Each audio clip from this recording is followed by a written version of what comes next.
My word, an amazing background. My name is Steve King. I'm the CEO of Dragonfly AI. We're over by room number 2, so hopefully you can come and visit us shortly after this. So, Jeffrey, can I start? Absolutely. Good afternoon, everyone. And what a privilege we get to hang out with a fireside chat in front of a huge group of audience here. Hopefully, we're going to keep you entertained. I was lucky enough to spend some time with Jeff a couple of weeks ago to talk a little bit about insight. And it's one of those sessions at the end when you put down the Zoom call and you're like, where'd that time go?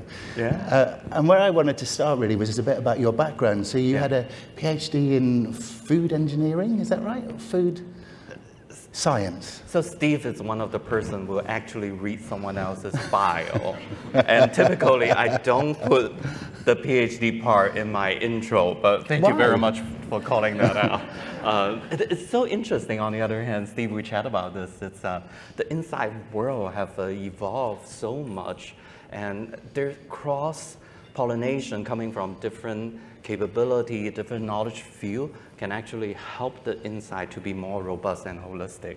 And a lot of folks that career may started from one place, evolve into the inside world, or they started with inside and develop into something else, much more blossom into a different way of career life, so to speak. Did you think you'd start in insight when you started out? I didn't. That's a great question. I started with science. Obviously, I started with biochemical engineering. And what I realized is that I can choose a life to deal with beaker. I can choose a life to deal with people. And I opt to the second one. Thankfully for us. Well, thanks for everyone. I get to hang out with the crowd here. And what was the start then? So you started in science, you're incredibly inquisitive kind of mind. What got you into insight, and what made you want to unlock consumers a little bit? You know, Steve, this is such a great question. In a way, regardless of what profession we're looking at, whether it's a very nature science-oriented social science or it's psychology, we are truly just human pattern spotter. Or nature's pattern spotters. We're trying to decipher whether there's a pattern or not. We're trying to decipher what those patterns means. And the lovely Dina already said that human beings are rationally irrational or irrationally rational, either way. This is the place that regardless where our starting point is, and insight kind of bring back that essence of the human spotter of pattern. Sorry, you go. Steve, you are coming from the software engineering world, and you mentioned something that you also dabble into music yourself.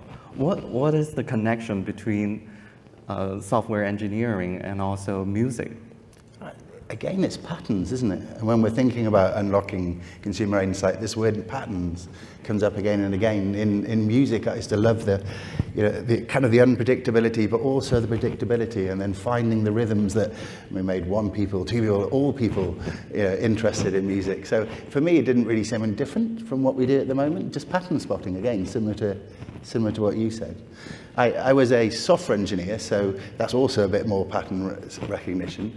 And it's amazing when you go around the shows today and you look how different it was when I first started in Insight, and technology has come into Insight. But again, it's all the same. We're just looking for patterns to unlock that consumer insight, I think. We just come from different places. And for your experience, in the past few years, you dabble into so many transformative technologies. In your experience, what have you find that technology has drastically changed our insight field? Now, what I first of all say, which is, unfortunately, all as technologists, we just like tech, and sometimes we'd be maybe a little bit guilty of just thinking about the technology rather than about what is the application, what's the problem that we're trying to solve. And so a lot of technologies then come and go because you feel like, oh, this is so cool, this is going to change everything. And then actually you didn't really have a job to be done with it, so there was no real reason for it. I think that's what I've seen change at the moment in consumer insight is everyone's quite passionate now about getting to the problem. And for technologists, that's so exciting, because then you have trying to match your technology and what we're doing in Dragonfly and predicting where people are going to look to an actual real application. And I love that about Insight. It's real application of, of technology. And I think, yeah, you're seeing so much new technology come in because we have so many real complex questions to answer here. Well, sorry everyone, I have to flip the stage now. I'm did that going quickly. to ask Steve a little bit more. I have to ask this question. Why Dragonfly picked the name Dragonfly?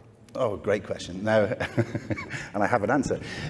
So Dragonfly is a really interesting creature. If you look, you'll be able to see it, all its eyes. When you close your eyes, you can see a dragonfly with all its eyes. Imagine all those extra tricks on top of the human eye.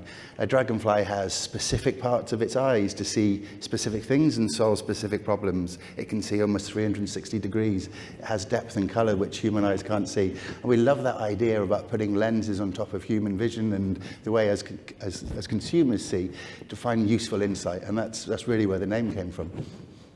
And it's interesting that a lot of us, earlier, Steve, you asked the question a little bit of my own intro.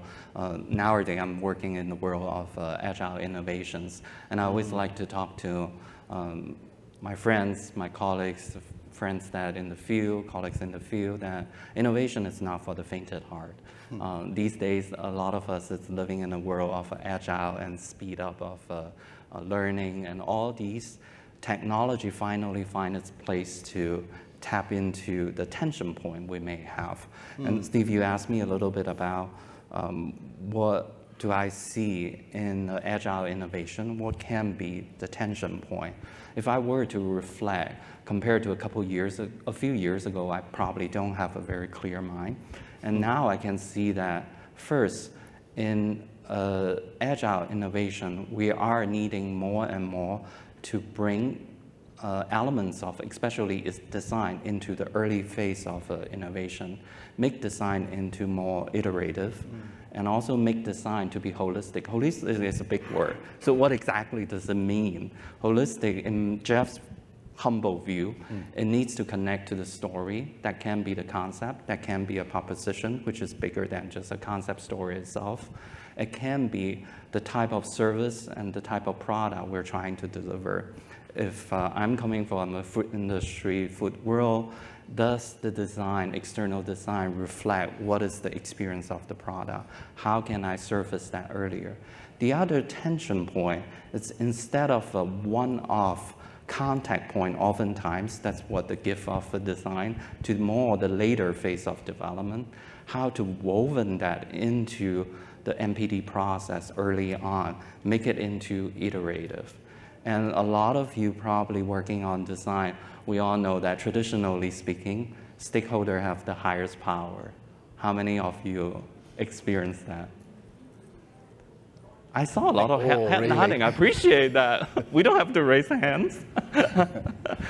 Stakeholders become the powerhouse in terms of decision making, and adding on our designer creativity sometimes, and a lot of things become so subjective.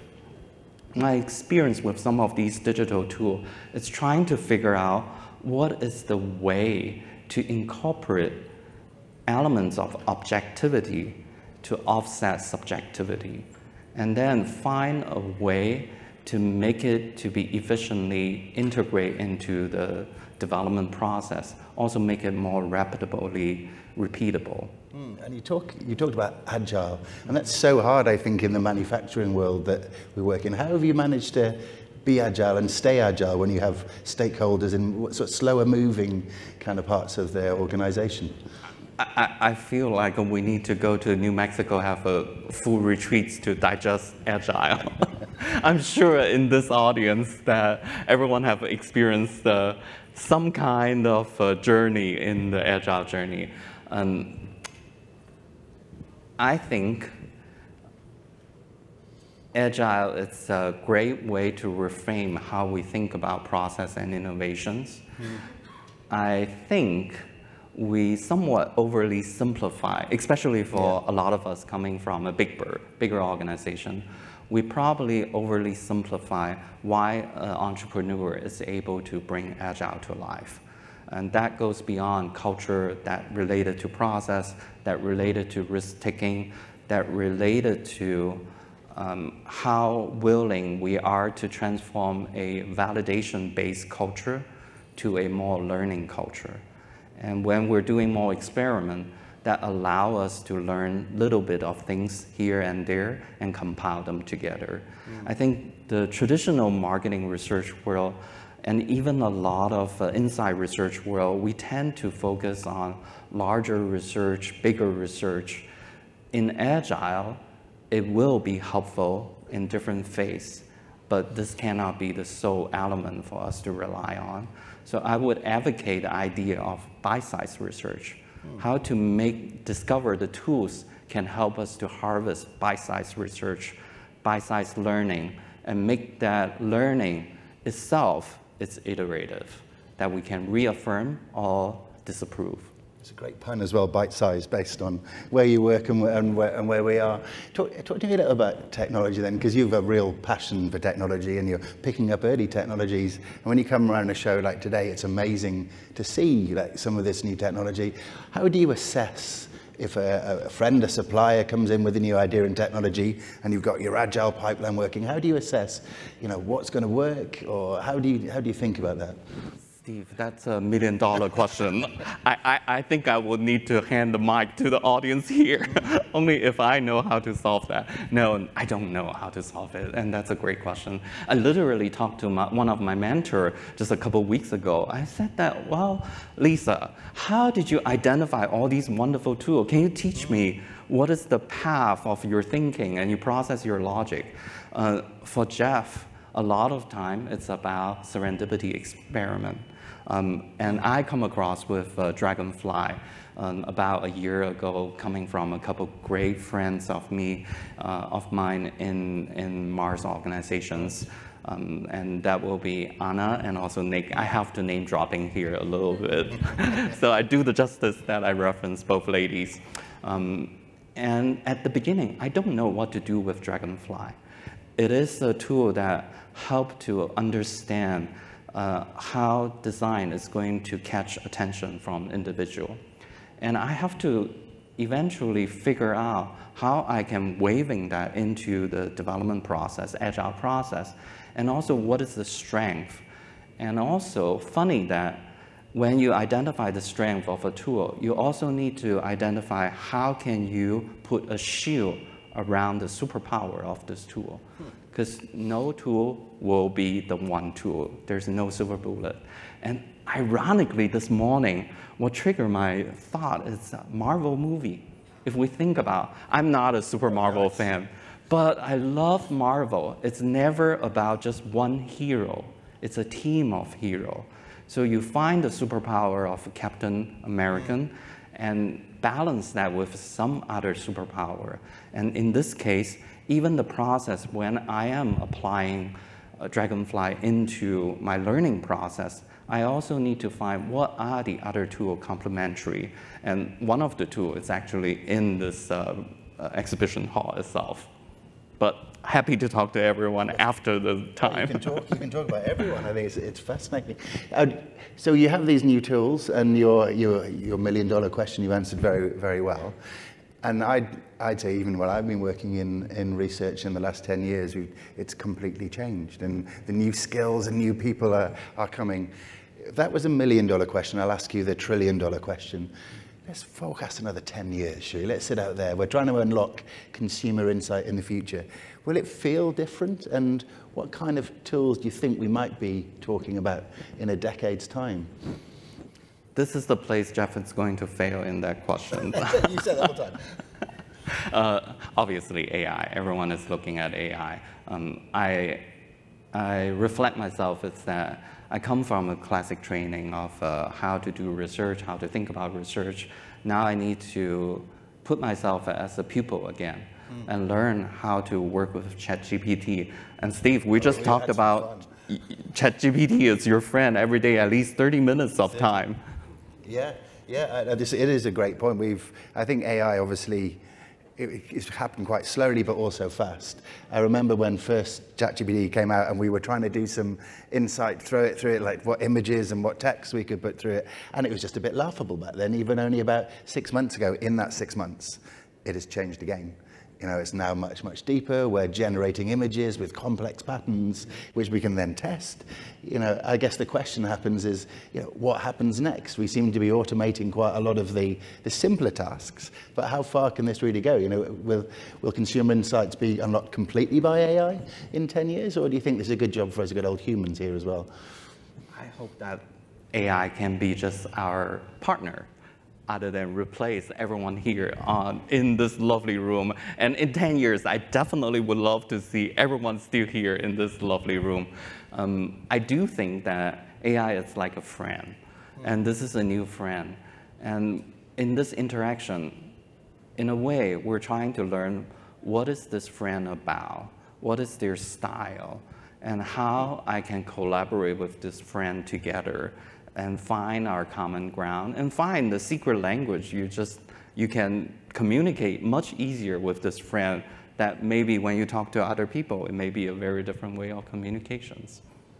It is amazing, and I agree. I feel I don't want to lose some of the softer skills that we now have, which I see in ChatGPT. So I want to make sure that as humans we're thinking about that, but the real creative thought is important. And then as we're arming ourselves with new tools, consumers are also working into new spaces where we need to unlock, you know, their behavior in there. What's really excited you about maybe some of the new digital platforms? Do you think about those differently when you're unlocking insight in there? There's a lot more data in them.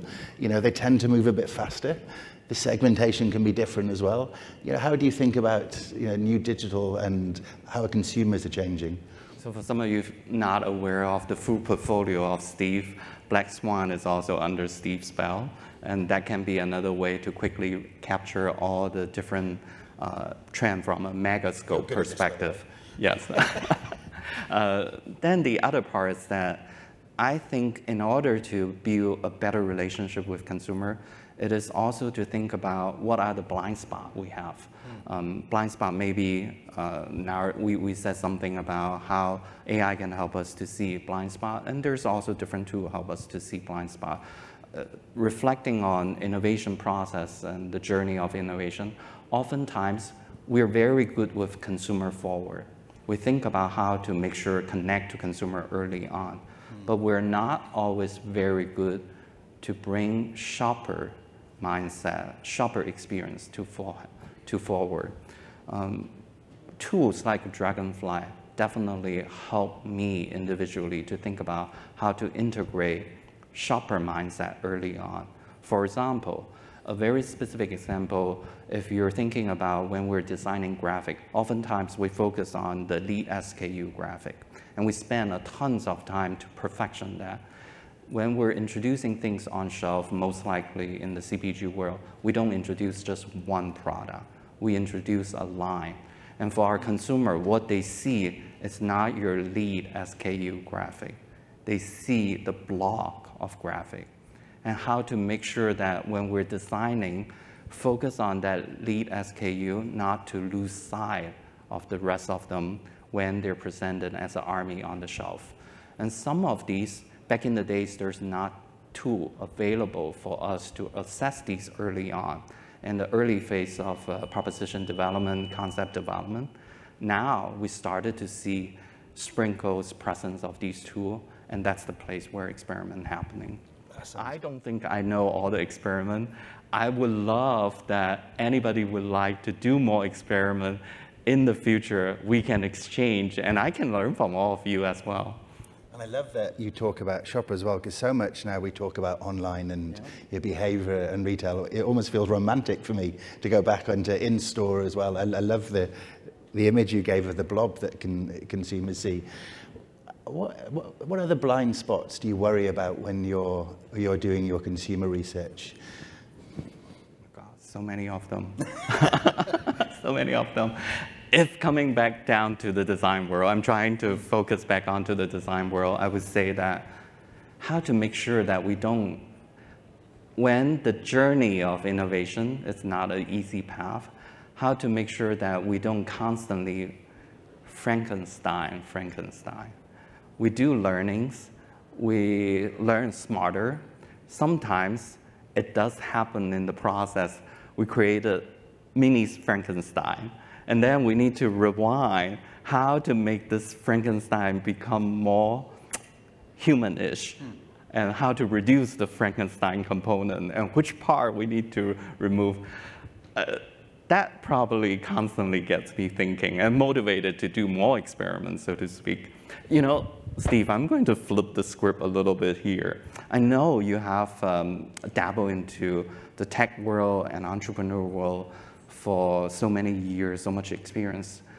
And from a technology integration into the inside world, what do you see as your mission and your passion?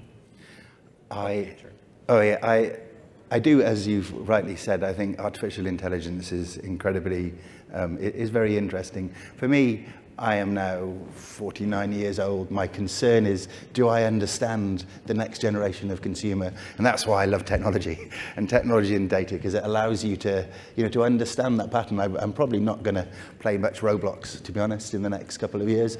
But I know it's a really important place where, where people are learning, and my kids are at the moment. So the thing I've been thinking a lot personally about is, how can I make sure I represent, when we're building technology and we're building insight, that I represent the places which I don't really go myself. The kind of where sort of young people are spending their time. So yeah, I think that's really where I've thought much more. Also, I always see insight as two things. You have they're quite complex humans. So we were talking earlier, but like every human is so absolutely different. Where kind of our DNA a mismatch of our grandparents, parents, all kind of like a Vegas kind of mix, and out it goes. And then, you come into life, and each one of us will experience completely different things as we go through life. So everyone is completely different. There's no chance of any one of us being like a snowflake, anyone's being the same. So how do you find that? How do you unlock insight in something which is so chaotically different? So I always think there's two parts. The first one is, finding patterns. So the sociology of insight, 67% people go left rather than right at this door. So I love that. I get passionate about those little facts that help us understand sociology.